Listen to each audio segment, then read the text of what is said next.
नमस्कार, स्वागत है आपका न्यूज 24 के इस खास शो में। मैं हूं आपके साथ दिव्या अग्रवाल। 1 जुलाई से शुरू होने वाली है विशाल अमरनाथ यात्रा।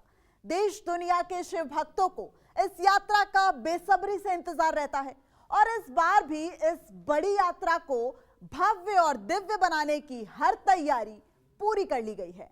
लेकिन इस बार बाबा बर्फानी के भक्तों के लिए बेहद खास और बेहद मजबूत सुरक्षा कवच तैयार किया गया है।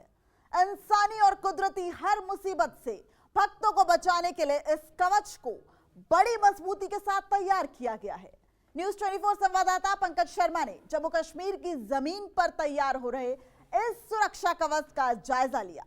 आइए आपको भी दिखाते हैं कि आखिर बाबा बर्फानी के भक्तों के लिए तैयार सुरक्षा कवच आखिर है क्या।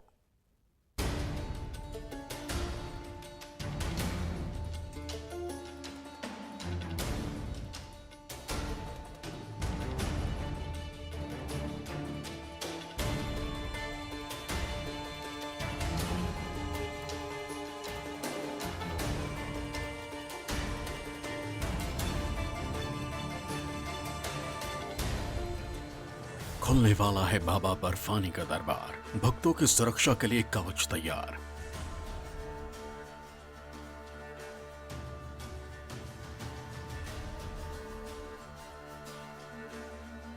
भक्तों को भाता अमरनाथ यात्रा का रास्ता। श्रद्धालुओं का ना पड़े किसी खतरे से वास्ता।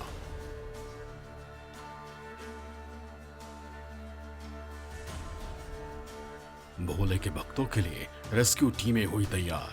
हर आपदा से होगा शिव भक्तों का बेड़ा पार।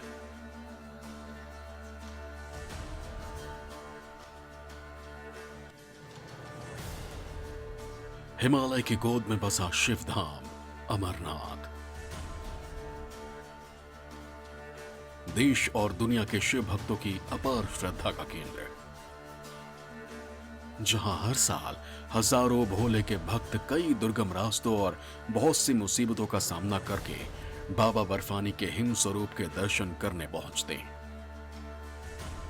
दक्षिण कश्मीर हिमालय में 3880 मीटर ऊंची पवित्र गुफा की यात्रा 1 जुलाई को 2 ट्रैक से शुरू होने वाली है। एक तरफ भक्त अमरनाथ यात्रा के लिए अनंतनाग जिले में पारंपरिक 48 किलोमीटर नुनवान पहलगाम मार्ग के रास्ते का इस्तेमाल कर सकते हैं, तो दूसरी तरफ गांदरबल में 14 किलोमीटर छोटा बालटाल मार्ग भी भोले के भक्तों के लिए खोला जाएगा। लेकिन इस कठिन यात्रा में रास्ता छोटा हो या बड़ा, खतरा हमेशा और हर जगह मौजूद रहता है। पहाड़ी इलाकों में भक्तों को किसी भी तरह की कुदरती आपदा से बचाने के लिए तैयार हो चुका है अभेद सुरक्षा कवच। बाबा बर्फानी के श्रद्धालुओं के सुरक्षा कवच का नाम है माउंटेन रिंग रेस्क्यू टीम। किसी भी आपदा और विपदा से निपटने के लिए एसडीआरएफ और एनडीआरएफ को माउंटेन रेस्क्यू की ट्रेनिंग दी जा रही है। साथ ही बाबा बर्फानी के भक्तों को रास्ते में हर तरह की बेहतरीन सुविधा मुहैया करवाने की तैयारियां पूरी कर ली गई हैं। ये वो सुरक्षा कवच है जो अमरनाथ यात्रियों को किसी भी प्राकृतिक आपदा से बचाएगा। अमरनाथ यात्रा के पहलगाम बाल्टा रूट पर ये सुरक्षा कवच चप्पे चप्पे पे तैनात होगा। जी हां, हम बात कर रहे हैं माउंटेनिंग रेस्क्यू टीम एनडीआरएफ और एसडीआरएफ के जवानों की।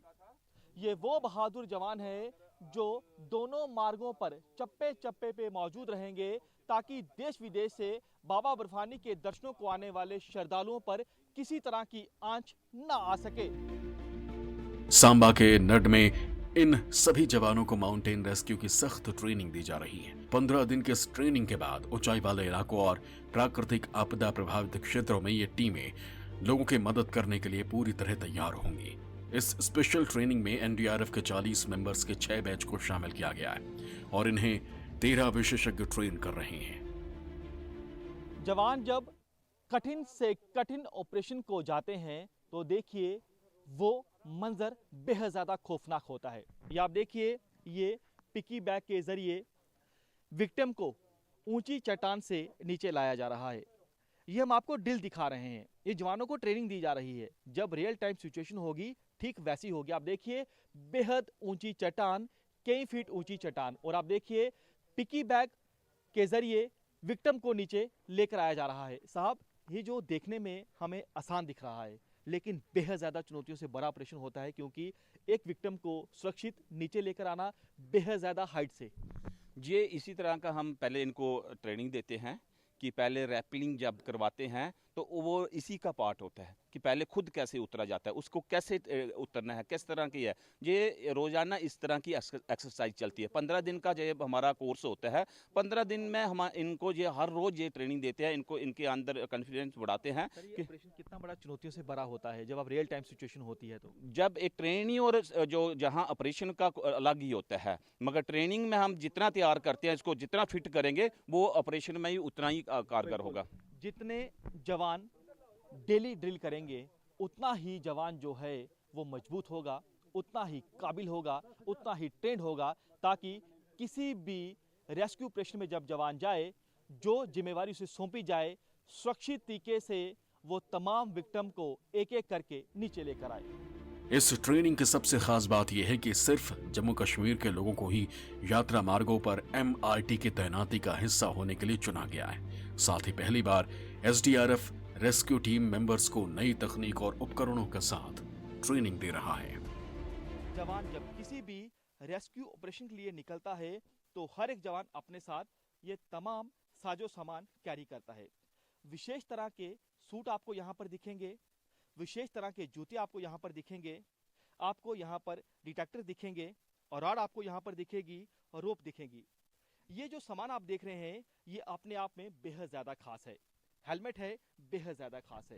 और इस तमाम साजो सामान के बारे में बारीकी से हम समझेंगे। इंस्ट्रक्टर हमारे साथ हैं MRT के सलीम साहब। सलीम साहब, ये जो पूरा साजो सामान है, ये जब भी आप किसी रेस्क्यू ऑपरेशन के लिए जाते हैं तो सारा सामान कैरी करना होता है? जी, जब भी कोई रेस्क्यू मिशन पे हम जाते हैं तो ये इक्विपमेंट हमें साथ लेना पड़ता है। इक्विपमेंट के बिना रेस्क्यू करना संभव नहीं है, इसलिए हमारे साथ ये सारा इक्विपमेंट होता है। इक्विपमेंट आप देखो, जैसे ये रोप है, रोप जो है हमारा मल्टीपर्पज़ रोप है, ये हाई स्ट्रेंथ रोप है। इसकी ब्रेकिंग स्ट्रेंथ 22 किलोन्यूटन से अबो होती है। तो ये खास तरह का रोप है, खास तरह का रोप है, इसमें इलास्टिसिटी बहुत ज़्यादा होती है। जी। तो एक क्लाइंबर की सेफ्टी को देखकर इस पे फॉल फैक्टर के हिसाब से इसको तैयार किया गया होता है। ये रॉड जो है ये क्या है, इसके बारे में बताएं। रॉड जो है इसको बोलते हैं एवलांच रॉड। एवलांच रॉड हमें कोई विक्टिम अगर एवलांच के नीचे दब गया उसको खोजने में काम आता है।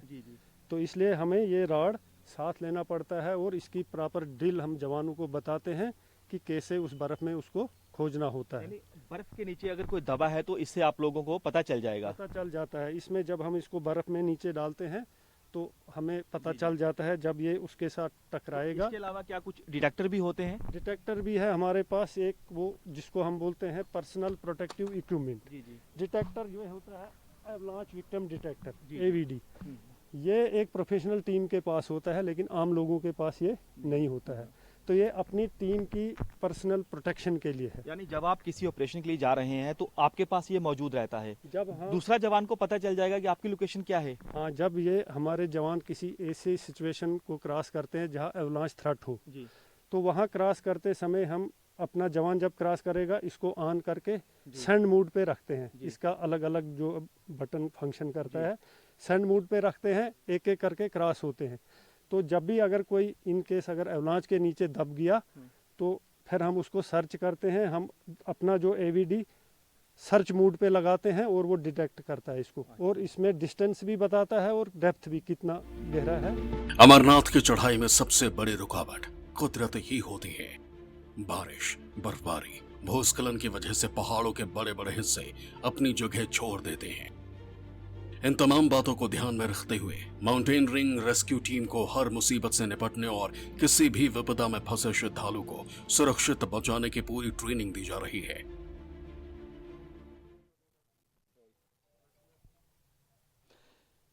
कई बार ऐसी भी तस्वीरें सामने आती हैं कि श्रद्धालु या अन्य यात्री गहरी खाई में गिर जाते हैं। ऐसे में उन यात्रियों को, उन श्रद्धालुओं को माउंटेनियरिंग रेस्क्यू टीम के जवान कैसे रेस्क्यू करते हैं, कैसे गहरी खाई से सुरक्षित जगह पर पहुंचाते हैं। ये आप देखिए, जवान जो है ये रैपलिंग करते हुए नीचे आ रहा है। ये जवान को ये सिचुएशन बताई गई है कि कैसे जवान जो है वो गहरी खाई के लिए नीचे उतरेगा। ये देखिए बेहद गहरी खाई यहाँ पर है और जवान ऊपर से नीचे आएगा। उसके बाद जो यात्री, जो श्रद्धालु खाई में गिरे हुए हैं, उन्हें एक एक करके जेट पुलिंग मेथड के जरिए ऊपर लेकर जाया जाएगा स्ट्रेचर के ऊपर। ये प्रोसेस बेहद ज़्यादा चुनौतियों से भरा होता है। ये आप देखिए कैसे पहले जवान जो है वो नीचे आएगा। जवान जो है वो गहरी खाई में पहुंचने वाला है। जवान नीचे आया है। अब जिनका रेस्क्यू करना है, जिन यात्रियों को, श्रद्धालुओं को ऊपर लेकर जाना है, वो होता है जेट पुलिंग मेथड। ये आप देखिए यहाँ पर जो यात्री हैं, श्रद्धालु हैं, उन्हें स्ट्रेचर के ऊपर लिटाया गया है। अब देखिए ऊपर पार्टी को अलर्ट किया गया है। देखिए क्या कहा जा रहा है। जेट पुलिंग तैयार करो। देखिए जवान ने कहा है कि जो बेहद ज़्यादा सीरियस ये मरीज़ है, इसे जल्दी अस्पताल पहुंचाना है और कैसे फर्स्ट एड भी यहाँ पर मौके पे दिया जाएगा। उसके बाद जितनी जल्दी हो सके गहरी खाई से ऊपर लेकर जाया जाएगा, ताकि जेट पुलिंग मेथड के जरिए जल्दी से जल्दी उस व्यक्ति को जो गहरी खाई में गिरे हैं उन्हें ऊपर पहुंचाया जाए सुरक्षित तरीके से। पहाड़ी इलाकों में पुल टूटना सबसे बड़ी मुसीबत लेकर आता है। रास्ते बंद हो जाते हैं और लोग जहां तहां फंस जाते हैं। लेकिन इस बार शिव भक्तों के सुरक्षा कवच को पूरी तरह से फुल प्रूफ करने के लिए एनडीआरएफ और एसडीआरएफ के जवानों को हर तरह से तैयार किया जा रहा है। कई बार ऐसे हालात होते हैं कि कई गांव का संपर्क आपस में कट जाता है, कई बार बाढ़ आ जाती है, कई बार पुल बह जाते हैं। ऐसे में कैसे माउंटेनिंग रेस्क्यू टीम के जवान उस जगह पर पहुंचते हैं जिस जगह पर पहुंचना बेहद ज़्यादा मुश्किल होता है, यानी नामुमकिन होता है। जवान वहां पर पहुंचते हैं और उसके बाद जिप लाइन के जरिए विक्टिम को नीचे लेकर आया जाता है। गर्भवती महिला को कैसे सुरक्षित जिप लाइन की मदद से नीचे लेकर आया जाता है वो हम आपको दिखा रहे हैं। ये आप सामने देखिए तस्वीरों में कि इस जिप लाइन के जरिए उन विक्टिम को नीचे लेकर आया जाता है जो बेहद ज़्यादा बीमार होते हैं, जिन्हें ज़रूरत होती है इमरजेंसी की, ताकि उनकी कीमती जान बच सके। और ऐसे में इस जिप लाइन का सहारा लिया जाता है। किसी भी गर्भवती महिला को भी इसी जिप लाइन के ज़रिए नीचे लेकर आया जाता है। ये आप देखिए यहाँ पर जवानों ने रस्सी की मदद से ये जिप लाइन तैयार की है और इंस्ट्रक्टर हमारे साथ हैं, इनसे बातचीत करते हैं कि ये प्रोसेस सारा कैसे होता है, कैसे जिप लाइन को बनाया जाता है। सर ये बताएं, जिप लाइन आपने तैयार की है, ये बनाने में कितना समय लगता है और मकसद क्या होता है? ये जो जिप लाइन है इसका मेन मकसद होता है किसी भी जगह, ऐसी जगह जो कटी हुई हो, हम जैसे हमारा किसी फ्लड में पुल बह जाता है, कोई ऐसा इलाका जो है वो रास्ता उसका कट हो जाता है, पुल बह गया या किसी ऐसी जगह पे फ्लड पे कोई गाँव हो गया या किसी जगह बाढ़ में लोग दूसरे साइड में फंस जाते हैं, तो ऐसी जगह पर हम क्या करते हैं कि उसको पहले रिवर क्रॉसिंग का एक मेथड करते हैं। वहाँ से क्रॉस करने के बाद हमारे कुछ रेस्क्यूअर जो है वहाँ चले जाते हैं, एक साइड में पहले बेस बनाते हैं, रोप अपने साथ ले जाते हैं कनेक्ट करके, फिर दूसरी तरफ जो है उसको ले आते हैं, जिप लाइन जो है दूसरी तरफ जो है टाइट करके लगाते हैं और साथ में एक सेफ्टी लाइन लगाते हैं। इसका मेन जो हमारा मतलब होता है इसको लगाने का कि एक जगह से दूसरी जगह सेफ जो है पब्लिक को ट्रांसपोर्ट करना। एक जगह से बीमार उसमें होंगे, आम पब्लिक होगी, यात्री होंगे, या किसी भी सिचुएशन में कटे हुए इलाके से हमने सेफली उनको दूसरी लोकेशन की तरफ लाना। अमरनाथ के रास्तों को पहाड़ को काटकर तैयार किया गया है। यही वजह है कि बाबा बर्फानी के रास्तों में भूस्खलन के साथ साथ खाई का भी खतरा है। प्राकृतिक आपदा आने पर हालात ऐसे हो जाते हैं कि क्लाइंबिंग या चलकर जाने की जगह तक नहीं होती। ऐसे बेहद मुश्किल और चैलेंजिंग हालातों में फंसे भक्तों को बचाने के लिए रेस्क्यू टीम के जवानों को स्लेदरिंग और जूमरिंग की ट्रेनिंग दी जा रही है। कई ऐसी जगहें होती हैं जिन जगहों पर हेलीकॉप्टर की मदद से जवानों को नीचे उतारा जाता है और उसके बाद कुछ ऐसी जगहें होती हैं जूमरिंग करके जवान जो है वो ऊपर जाते हैं। हमारे साथ एमआरटी के राम सिंह साहब हैं, जम्मू कश्मीर के इंचार्ज। राम सिंह जी, ये जो स्लेदरिंग है, जूमरिंग है और सामने आप देखिए कि वर्मा ब्रिज है, वहाँ पर भी जवान आपको दिखेंगे। हम इसके बारे में बताएं, स्लेदरिंग, जूमरिंग, वर्मा ब्रिज के बारे में बताएं। पहले मैं स्लैदरिंग के बारे में आपको बताता हूँ। स्लैदरिंग का ये एक होता है कि जब भी कहीं कहीं डिजास्टर या ऐसा कोई रेस्क्यू के लिए टीमें भेजनी है तो हम हेली की मदद से जो रेस्क्यू टीम वहाँ पहुँचती है, तुरंत पहुँचती है, मगर हेली से हम उस रेस्क्यू टीम को एक रोप की मदद से वो स्लैदरिंग करके नीचे आते हैं। उसके पीछे एक आपके पास बर्मा ब्रिज है। जो बर्मा ब्रिज है ये एक आर्टिफिशियल, तुरंत इसको जब नदी नाले ऐसे बाढ़ में के दौरान बढ़ जाते हैं और पुल बह जाते हैं तो उस टाइम हम आर्टिफिशियल एक बर्मा ब्रिज बना के और लोगों को आर पार करने की मदद, ट्रांसपोर्ट की मदद से ये इसका काम करते हैं। कितनी जल्दी वर्मा ब्रिज को तैयार कर लेते हैं आप? बर्मा ब्रिज हम कम से कम 10-15 मिनट में इसको तैयार कर लेते हैं और इसको फिक्स करने का भी तरीका जो है, इसको एक बंदा जो है रेस्क्यू की टीम का नदी को क्रॉस करके पार पहुंचता है और फिर उसको हम रोप को फिक्स करते हैं, उस पर हम बर्मा ब्रिज को फिट करते हैं। जी। ये आप देखिए सामने जो मैरिंग आप देख रहे हैं कि कैसे जवान जो है वो ऊंची चट्टानों पर चढ़ते हैं। स्लैदरिंग का प्रोसेस हमने आपको दिखाया। अब आप सामने बर्मा ब्रिज को देखिए। दरअसल ये जो पूरा प्रोसेस है, ये जवानों को यहाँ पर ट्रेनिंग दी जा रही है, क्योंकि इनके सामने किसी भी समय, किसी भी पल वो हालात आ सकते हैं जिन हालातों का सामना इन्हें करना पड़ सकता है, और ऐसे में इन तमाम एमआरटी के जवानों को ट्रेनिंग यहाँ पर दी जा रही है। इस पूरे ट्रेनिंग में पहाड़ों पर चढ़ना, बचाव और तलाशी अभियान के साथ साथ हिमस्खलन या किसी भी तरह की आपदा में फंसे लोगों को बचाना शामिल है। आपको बता दी कि 2008 की यात्रा में पहली बार एमआरटी को तैनात किया गया था, लेकिन इस बार 1 जुलाई से शुरू हो रही बाबा बर्फानी की यात्रा के सुरक्षा कवच में एनडीआरएफ और एसडीआरएफ को भी तैनात किया गया है।